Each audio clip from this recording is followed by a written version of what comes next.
Hi there friends and welcome back to my channel. I thought today I would do a different style of what I eat in a day video and focus on calcium, as I know a lot of people whenever they're going vegan or if they're not vegan, they have a lot of concerns about people getting enough calcium on a vegan diet, and people tend to think of the generic dairy as being the only source of calcium. I just wanted to show you guys 3 meals that you could eat which would be high in calcium and can help you meet your recommendation of 1000 milligrams of calcium a day. So I'm going to show you a meal for each breakfast, lunch and dinner.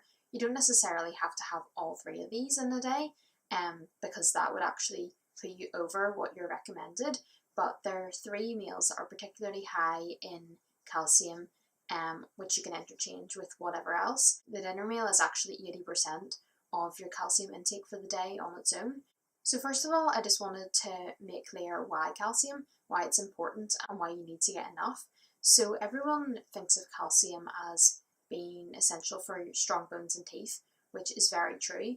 And if you don't get enough calcium, it's actually leached out of your bones. So if you're not providing your body with enough calcium in your food, then it's going to take out of your bones, which is then going to lead to osteoporosis, osteopenia, which, especially in later years, can be really detrimental to your health. The other reasons why calcium is important is it's also needed for blood clotting, which is kind of important, and also muscle contraction and even like heartbeats. So you really want to make sure that you're getting your 1000 milligrams a day. So I'm just going to talk you through how I made each of these meals and how much calcium they have in them. So we're going to start off with the breakfast meal, which actually had 580 milligrams, which is 58% of your daily intake. So I used Cronometer to figure out how much each of these meals had in them.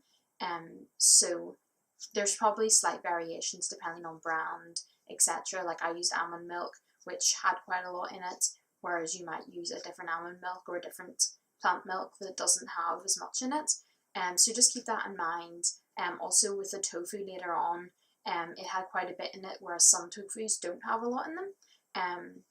So just keep that in mind when you're making these meals and watching how they're made. So let's get into breakfast.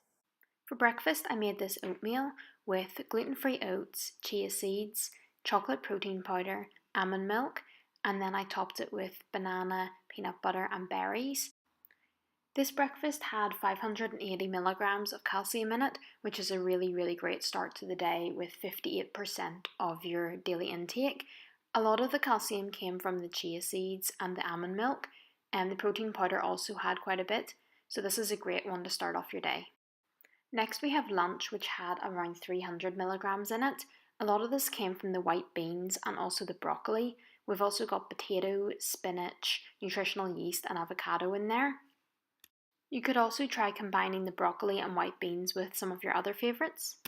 And finally we have dinner, which had a whopping 800 milligrams of calcium in it. This is 80% of your daily intake, and the majority of this came from the tofu, but also the kale, it has quite a bit. So if you haven't managed to get much calcium in by dinner time, this is a great one, as it's going to provide you with 80% of your needs.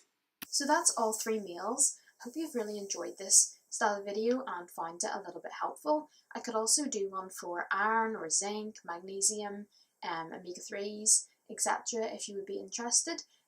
So if you find it helpful, please let me know and I can definitely do more of this style of video. And thanks so much for watching, and I'll see you next time. Bye!